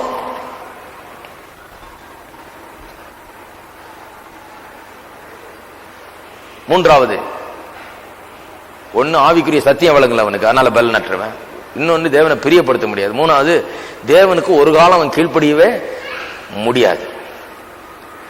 அவன் பாவத்திலிருந்து அவனுக்கு மேலுக முடியாது, அவனால முடியாது. அது யாராவது ஒருத்தர் தான் அவனை செய்யணும். அது பலனற்றவன். ஆனா பாவத்தை விட்டுறனாக்க, இப்ப விட்டுறனாக்க, அப்புறம் விட்டுறனாக்க முடியாது, அவனால முடியாது. அவனாலுக்கு தேவனுக்கு கீழ்ப்படிய முடியாது. இன்னொரு வர்ணனை பலனற்றவர்கள் சொல்லிட்டு இன்னொரு விதமாகவும் அங்கே ரோமரிலே வர்ணிக்கப்படுகிறார்கள். யாருக்காக மரித்தார்? பலனற்றவர்களுக்காக. பிறகு அக்கிரமக்காரருக்காக சொல்லப்பட்டிருக்கிறது. அக்கிரமக்காரருக்காக, அன்காட்லி. அக்கிரமக்காரர்கள் என்று சொன்னால் தேவனை விட்டு தூரமானவர்கள், புறம்பே போனவர்கள், தேவன் அற்றவர்கள், தேவனுக்கு விரோதியானவர்கள், அப்படிப்பட்டவர்கள். யார் தேவனற்றவர்கள்? யார் தேவனுக்கு விரோதி? யார் தேவனை விட்டு தூரமாய் போனவர்கள்? யார் தேவனை நேசிக்காதவர்கள்? யார் இது? ஏதோ ரோட்ல குடிச்சிட்டு உருள்ற பாவியா? கிடையாது. எல்லாருமே அப்படித்தான் என்று வேதவசனம் சொல்லுகிறது. ரோமர் 3:23 நாம் படித்தோம். எல்லாரும் பாவம் செய்து தேவனுடைய மகிமை அற்று போனார்கள். எல்லாரும் பாவம் செய்தார்கள். யாரெல்லாம் தேவனற்றவர்கள்? யாரெல்லாம் அன்காட்லி பீப்புள்? யாரெல்லாம் அன்காட்லி பீப்புள்? எல்லாரும் அன்காட்லி பீப்புள்னு வேதவசனம் நமக்கு போதிக்கிறது. சிலர் சொல்றாங்க, என்னையா எல்லாரும் அன்காட்லின்னு சொல்றீங்களா? அப்ப நல்லா ஜெபம் பண்றாங்க சிலர்லாம், ஒழுங்கா கோயிலுக்கு போறாங்கயா, நல்ல காசு பணம்லாம் ஏழைகளுக்கு தர்றாங்க, கோயிலுக்கு தர்றாங்க, மற்றதெல்லாம் செய்யறாங்க, பல நன்மைகளை செய்யறாங்க. இவங்களெல்லாம் நம்ம அன்காட்லின்னு சொல்ல முடியுமா? இவர்களெல்லாம் அக்கிரமக்காரர்கள் சொல்ல முடியுமா? அவங்க எல்லாம் எவ்வளவு நல்லவங்க. தினந்தோறும் காலையில் 5 மணிக்கெல்லாம் கோயிலுக்கு போயிடுறாங்க, தினந்தோறும் இதை பண்றாங்க அதை பண்றாங்க. இவங்க எல்லாம் நம்ம கெட்டவங்கன்னு சொல்ல முடியுமா? அக்கிரமக்காரன் சொல்ல முடியுமா? வேதம் சொல்லுது, நான் சொல்லல. வேதம் சொல்லுது எல்லாரும் பாவம் செய்து தேவ மகிமை அற்று போனார்கள் என்று. மனுஷன் பாருங்க, தினந்தோறும் கோயிலுக்கு போலாம், தினந்தோறும் போய் அவன் காணிக்கை செலுத்தலாம், தினந்தோறும் போய் அவன் நன்மைகளை செய்யலாம், தினந்தோறும் போய் அவன் பல ரிலிஜியஸ் திங்ஸ், மத சம்பந்தப்பட்ட காரியங்களை செய்யலாம். ஆனா அதனால அவன் தேவனை பிரியப்படுத்துகிறான் என்று சொல்ல முடியாது. தேவனுடைய பார்வையிலே அவன் அக்கிரமக்காரனாக தான் இருக்கிறான். லூக்கா 18ஆம் அதிகாரத்திலே ஒரு ரொம்ப சுவாரஸ்யமான ஒரு ஆளை சந்திக்கிறோம். லூக்கா 18ஆம் அதிகாரம் 11ஆம் வசனத்தில் ஒரு பரிசேயனை குறித்து வாசிக்கிறோம். 2 பேர் ஜெபம் பண்ண போறாங்களாம், ஒரு பரிசேயன் ஒரு ஆயக்காரன். அந்த பரிசேயன் எப்படி ஜெபம் பண்ணான்னு சொல்லி இருக்குதுங்க. பரிசேயன் நின்று, தேவனே நான் பரிகாரர், அநியாயக்காரர், விபச்சாரக்காரர் ஆகிய மற்ற மனுஷரை போலவும் இந்த ஆயக்காரனை போலவும் இராதனால் உண்மை ஸ்தோத்திரிக்கிறேன். இவன் ஜெபம் பாத்தீங்களா? 2 பேர் போறாங்க, ஜெபம் பண்றாங்க. சார் ஆண்டவரே, நான் இவன மாதிரி இல்ல, உண்மை ஸ்தோத்திரிக்கிறேன், இவன் ரொம்ப கெட்டவன், மற்றவங்க எல்லாம் இங்க இருக்கிறவங்க ரொம்ப மோசமான, ஆனா நான் உண்மை போல அல்ல, வாரத்தில் 2 தரம் உபவாசிக்கிறேன், என் சம்பாத்தியத்தெல்லாம் தசமபாகம் செலுத்தி வருகிறேன் என்று தனக்குள்ளே ஜெபம் பண்ணினான். இவன் என்ன கர்த்தரை ஆராதிக்கிறான்னு நினைக்கிறீங்களா? இவன் கோயிலுக்கு போய் இவன் ஜெபம் பண்ணதுனால இவன் என்ன பண்றான்றீங்க? இவன் கர்த்தரை ஆராதிக்கல, தன்னை ஆராதிக்கிறான். இவன் கர்த்தரை துதிக்கல, தன்னை தான் துதிக்கிறான். இன்னைக்கு நிறைய பேருடைய ஆராதனை அப்படி இருக்குது பாருங்க. ரிலிஜியஸ் பீப்புள், அவங்க எல்லாம் ஒரு மத இதுல இருக்காங்க. அப்படியே போறாங்க, கோயிலுக்கு போறாங்க. ஆண்டவரே, நான் என்னையா தீங்கு செய்தேன்? நான் ஒரு நாளும் எந்த தீங்கும் செய்யலையா, எனக்கு ஏன் இப்படி ஜெபம் பண்ணிட்டு வர்றாங்க. அவர்கள் கர்த்தரை துதிக்க போல, கர்த்தரை ஆராதிக்க போல, தங்களுடைய தேவை உணர்ந்து போல அங்க போயிட்டு என்ன பண்றாங்க? தங்களை துதிக்கிறாங்க, தங்களை ஸ்தோத்திரிக்கிறாங்க, தங்களை உயர்த்துறாங்க. அவ்வளவுதான ஒழிய வேற ஒண்ணும் கிடையாது. இன்றைக்கு நிறைய பேர் அப்படி ரிலிஜியஸ் பீப்புள் இந்த உலகத்தில் இருக்கிறாங்க. மதவாதிகள், மத சம்பந்தப்பட்டவர்கள் அப்படி இருக்கிறாங்க, உலகம் முழுவதும் இருக்கிறாங்க. பார்க்கிறதுக்கு ஏதோ அவர்கள் ஏதோ செய்யறது போல இருக்கும், நல்லது செய்யறது போல இருக்கும். கிடையாது. தேவனை அது பிரியப்படுத்துகிறது கிடையாது. அவர்கள் தங்களை குறித்த தாங்கள் பாவிகள் என்கிற ஒரு உணர்வு அவர்களுக்கு கிடையாது. தேவனிடத்தில் வரும்போது, ஆண்டவரே என்னுடைய பாவங்களை மன்னியும், என்னுடைய பிள்ளை ஆக்கும், என்ன ரட்சியும் என்று அவர்கள் வருகிறது கிடையாது. தங்களுடைய நீதியும் தங்களுடைய சுய நீதியும் தான் அவர்கள் பேசிக்கொண்டு வருகிறார்கள். ஆகையால் தான் வேதம் சொல்லுகிறது அக்கிரமக்காரர்கள் என்று. அக்கிரமக்காரர்கள் என்றால் இயேசுவை ரட்சகராக ஏற்றுக்கொள்ளாத யாருமே அக்கிரமக்காரர்கள் என்று வேதவாசனம் விவரிக்கிறது. ஏதோ பெரிய கொடூரமான காரியத்தை செய்தவன் அல்ல, தேவனை விட்டு தூரமா இருக்கிறான், அவன் சொந்த வழியில வாழ்றான், நான் நினைச்சதை செய்வேன்றான். ஜெபம் பண்றது கூட அவன் நினைச்ச வழியில தான் ஜெபம் பண்ணுவான். நான் இந்த தெய்வத்திட்ட இப்படி ஜெபம் பண்ணிக்கிறேன்றான். ஆனா வேதம் சொல்லுது, என்னாலே இல்லாமல் ஒருவனும் பிதாவினிடத்தில் வரான். அதை பற்றி அவனுக்கு கவலை இல்லை. அவன் சொல்றான், அது வேதம், அதை நான் நம்பல, நான் என் வழியில நான் இப்படிதான் ஜெபம் பண்ணுவேன் சொல்றான். வேதம் சொல்லுது என்னாலே இல்லாமல். இயேசு சொல்லுகிறார், என்னாலே இல்லாமல் பிதாவினிடத்தில் ஒருவன் வரான்னு சொல்லுகிறார். ஆனா இவன் என்ன சொல்றான்? அது எனக்கு தேவையில்லை. ஆகையால் தான் வேதம் சொல்லுது அவன் அக்கிரமக்காரன் என்று. தன் சொந்த வழியில ஜெபம் பண்றான், சொந்த மார்க்கத்தை பின்பற்றுகிறான், அவன் நினைத்தது செய்கிறான், அவன் போக வேண்டிய வழியை அவன் தெரிந்து கொண்டு அதை அவன் தீர்மானித்து அவன் செய்கிறான் ஒழிய தேவன் என்ன சொல்லுகிறார், எல்லாவற்றையும் உண்டாக்கின கர்த்தர் எங்கே, அவர் என்ன சொல்லுகிறார் கேட்டு அதற்கு இணங்கி அதுக்கு கீழ்ப்படிந்து அவன் செய்கிறது கிடையாது. ஆகையால் தான் வேதம் சொல்லுது அவன் அக்கிரமக்காரன். பெரிய கொடூரமான ஒரு கொலையை நித்திய செய்திடல, தண்டி சொந்த வழியில போறான், தேவன் காண்பிக்கிற வழி அவன் ஏற்றுக்கொள்கிறது கிடையாது. ஆகையால் தான் அவன் அக்கிரமக்காரன் என்று வேதம் 7ஆம் வசனத்தில் சொல்லி இருக்கிறது. ரோமர் 5:7 நீதிமானுக்காக ஒருவன் மரிக்கிறது அரிது, நல்லவனுக்காக ஒருவேளை ஒருவன் மரிக்க துணிவான். நீதிமான் வேற, நல்லவன் வேற. இந்த கான்டெக்ட்ல பார்க்க போனால் நீதிமான் என்கிறவன் எல்லாத்திலையும் சரியா இருக்கிறவன், கரெக்டா சட்டப்படி நடக்கிறவன், அவன் நீதிமான். நல்லவன் என்பவன் நீதிமானோட கொஞ்சம் ஜாஸ்தி, அவன் சட்டப்படி நடக்கிறது மட்டும் இல்ல, அவன் 2வது மைலும் போறவன். 1 மைல் தூக்கிட்டு வாயனா 2வது மைல் தூக்கிட்டு வருவான். கொஞ்சம் ஒரு கை குட்டை கொடுனா கோட்டையை கழட்டி கொடுக்குறவன். அப்படிப்பட்ட ஆள் கொஞ்சம் நல்ல ஆள், கொஞ்சம் எக்ஸ்ட்ராவாவே நல்லவனா இருக்கிறவன். நீதிமானுக்காக ஒருவன் மரிப்பது அரிது.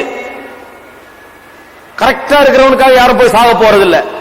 கராரான பேர் வழிக்காக அவன் கரெக்டா இருக்கிறதோடு சரி எல்லாம் பாராட்டிட்டு போயிடுவாங்க. கொஞ்சம் நல்லவனா இருந்தா அவன் பக்கம் எல்லாம் ஈர்க்கப்படுகிறார்கள். அவன் ரொம்ப நல்ல விதத்தில் நடந்து கொள்ளுகிறபடினால, தன்னைத்தான் அவன் கொடுக்கிறபடினால அவனுக்காக ஜீவனையும் கொடுக்கிறவர்கள் நிறைய பேரு இருக்கிறார்கள். அதான் சொல்றாருங்க, நீதிமானுக்காக ஒருவன் மரிப்பது அரிது, நல்லவனுக்காக ஒருவேளை ஒருவன் மரிக்க துணிவான். ஆனா நம்ம இல்ல, நல்லவனும் இல்ல. நாம் எப்படி இருந்தோம்? பாவிகளா இருந்தோம். இதுதான் மூணாவது வர்ணனை.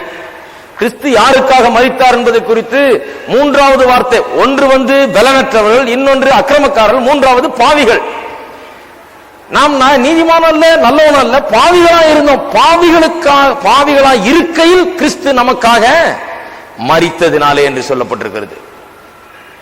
பாவிகள் என்றால் தேவனுடைய பிரமாணத்தை வேண்டுமென்றே எதிர்க்கிறவர்கள், தேவனுக்கு எதிராக நடக்கிறவர்கள், தேவனை வெறுக்கிறவர்கள், தேவனை வேண்டாம் என்று தள்ளுகிறவர்கள், தேவனுடைய சட்டத்தை உடைக்கிறவர்கள், இப்படிப்பட்டவர்கள் தான் பாவிகள் என்று வேத வசனம் சொல்லுகிறது. அப்படி இருக்கும் போதே கிறிஸ்து நமக்காக மரித்தாராம். யாருக்காக மரித்தார்? இவர் யாருக்காக மரித்தார் என்ற அந்த ஜனங்களை பார்க்கும்போது தேவனுடைய அன்பு திட்டவட்டமாய் விளங்குகிறது. எப்படிப்பட்டவர்களுக்காக அவர் மரித்தார் என்பதை பார்க்க போனால், அக்கிரமக்காரர்களுக்காக, பாவிகளுக்காக, பலனற்றவர்களுக்காக, இப்படி திராணி இல்லாதவர்களுக்காக, ஒன்றுத்துக்கு உதவாதவர்களுக்காக, அவர்கள் பாவிகளா இருக்கும் போதே, அக்கிரமத்தில் மூழ்கி கிடக்கும் போதே, பலனற்று கிடக்கும் போதே அவர்களுக்காக அவர் மரித்தார் என்று வேதவசனம் நமக்கு திட்டவட்டமாய் சொல்கிறார். அதை பார்க்கும்போது தேவனுடைய அன்பு நமக்கு விளங்குகிறது. பாருங்க, எப்பேற்பட்ட நிலையில தேவன் நம்மை நேசித்தார் என்பதை நாம் புரிந்து கொள்ளும் போது தேவனுடைய அன்பை இன்னும் அதிகமாக அறிந்து கொள்கிறோம். வேதத்தில் இன்னொரு சம்பவம் நாம் வாசிக்கிறோம். சீமோன் என்கிற ஒரு பரிசேயன், அவனுடைய வீட்டில் இயேசு போயிருக்கிறார். அங்கே ஒரு பெண், பாவியாகிய ஒரு பெண் வந்து இயேசுடைய பாதத்தில் விழுந்து வணங்கி அவரை அபிஷேகம் பண்ணுகிறாள், தைலத்தை கொண்டு வந்து. அவன் சொல்றான், ஐயோ இவ யாருன்னு தெரிஞ்சா, இவ எவ்வளவு பொல்லாத மோசமான பெண் என்பதை தெரிந்திருந்தால் இவர் இதெல்லாம் செய்ய விடுவாரா? இவர் என்ன தீர்க்கதரிசின்றார், இது கூட தெரியலையே இவருக்கு அப்படின்னு சொல்லிட்டு அவன் கிரிட்டிசைஸ் பண்ணிட்டு உட்கார்ந்துட்டு இருக்கிறான். இப்படி வந்து அவள் விழுந்து வணங்குகிறாளே, இப்படி வந்து அவள் இவரை அன்பு கூறுகிறாளே என்று சொல்கிறார். இயேசு சொல்றாரு, அதிகம் மன்னிக்கப்பட்டவர்கள், he who is forgiven much loveth much, அதிகம் மன்னிப்பை பெற்றவர்கள் இன்னும் அதிகமாய் ஆண்டவரை நேசிக்கிறார்கள். அந்த பெண் ஏன் அவ்வளவு அதிகம் ஆராதனை செய்யறாள் ஆண்டவரை? ஏன் அப்படி காலில் விழுந்து வணங்கி தன்னுடைய முடியால் அவருடைய பாதத்தை தொடச்சு இப்படி எல்லாம் பண்றா? ரொம்ப விசேஷமா அவர் ஆராதிக்கிறார். ரொம்ப உள்ளத்தின் ஆழத்திலிருந்து அவர் ஆராதிக்கிறது போல தெரிகிறது. ஏன் அவ்வளவு ஆராதிக்கிறான்னு சொன்னா, அவள் எங்க இருந்தார் என்பதை அவளுக்கு நல்லா தெரியுது. எப்பேற்பட்ட நிலையில் ஆண்டவர் நம்மை நேசித்தார் என்பதை அவர் புரிந்து கொண்டு வைத்திருக்கிறார். நான் ஏதோ பெரிய யோகியனா இருந்தேன், நான் தேவனத்தில் வந்த நேரத்திலிருந்து ஆண்டவர் பின்பற்றேன், அப்படி கிடையாது. நான் பொல்லாதவளா இருந்து, ஒன்றுத்துக்கு உதவாதவளா இருந்தேன். அந்த இடத்துல வந்து நான் அப்படி இருக்கும் போது இவர் என்னை நேசித்தார். ஆகையால் என்னுடைய பாவங்களை அவர் அவ்வளவாய் மன்னித்தபடினால நான் இவ்வளவாய் அவரை நேசிக்கிறேன் என்று சொல்லி அவ்வளவாய் நேசிக்கிறாராம். இன்றைக்கு பாருங்க, நம்முடைய ஆராதனை, நமக்கு ஆண்டவரிடத்தில் இருக்கிற உறவு எல்லாமே அதுலதான் அடங்கி இருக்குது. எதில் அடங்கி இருக்கிறது? எப்பேற்பட்ட இடத்திலிருந்து நம்ம தேவன் சந்தித்தார், எப்படி நம்மை மீட்டுக் கொண்டார், எந்த இடத்திலிருந்து நம்மை தூக்கி எடுத்தார், எங்கே நாம் இருக்கும்போது நம்மை அவர் அன்பு கூர்ந்தார் என்பதை புரிந்து கொள்ளும் போது நம்முடைய ஆராதனையே இன்னும் அதிகமாகிறது. உள்ளத்தின் ஆழத்திலிருந்து நாம் ஆராதிக்கிறோம். எந்த இடத்திலிருந்து நாம் வந்தோம், எப்படிப்பட்ட நிலையிலிருந்து நம்மை தூக்கி எடுத்தார் என்கிறது அந்த பெண்ணுக்கு ரொம்ப விசேஷமா விளங்கிட்டது. ஆகையால் தான் அப்படி ஆராதிக்கிறான். இந்த மனுஷனுக்கு அது விளங்கல, அதனால தான் குற்றம் சொல்லிட்டு உட்கார்ந்துறான். இந்த மனுஷனுக்கு என்ன, இவன் பரிசேயன், நான் ரொம்ப யோகியன், நான் ரொம்ப நல்லவன், நான் மற்றவங்களோட நியாயஸ்தன், இப்படிப்பட்ட எண்ணம் கொண்டவன். ஆகையால் தான் அவனால் அப்படி ஆராதிக்க முடியவில்லை, அவனால் அப்படி இயேசுவோடு பழக முடியவில்லை, அப்படி அவன் உள்ளத்தை அவரிடத்தில் கொட்ட முடியவில்லை. அவனால அவன் உட்கார்ந்து கொண்டு அவன் தன்னை பெரியவன் என்று எண்ணிக்கொண்டு வருகிறான். இந்த பெண்ணு வந்து இவனுக்கு முன்னால விழுந்து பணிந்து குனிந்து வணங்குகிறாள். இன்னைக்கும் பாருங்க, நாம் எப்பேற்பட்ட நிலையில இருக்கும்போது நம்மை அவர் நேசித்தார், நம்மை அன்பு கூர்ந்தார் என்பதை அறிந்து கொள்ளும் போது நம்முடைய நிலை என்னவா இருந்தது, நாம் எங்க இருந்தோம், என்ன நிலையில இருந்தோம், அந்த நிலையில் இருக்கும்போது அவர் நம்மை நேசித்தார் என்பதை நாம் அறிந்து கொள்ளும் போது தானாகவே நம்முடைய உள்ளம் நன்றியால் நிறைந்து வழிகிறது. நாம் அவரை ஆராதிக்க ஆரம்பிக்கிறோம். உள்ளத்தின் ஆழத்திலிருந்து ஆராதிக்கிறோம், ஸ்தோத்தரிக்கிறோம், துதிக்கிறோம். உள்ளம் நன்றியால் பொங்குகிறது. ஆராதனை அதுதான், வேற ஒண்ணும் கிடையாது.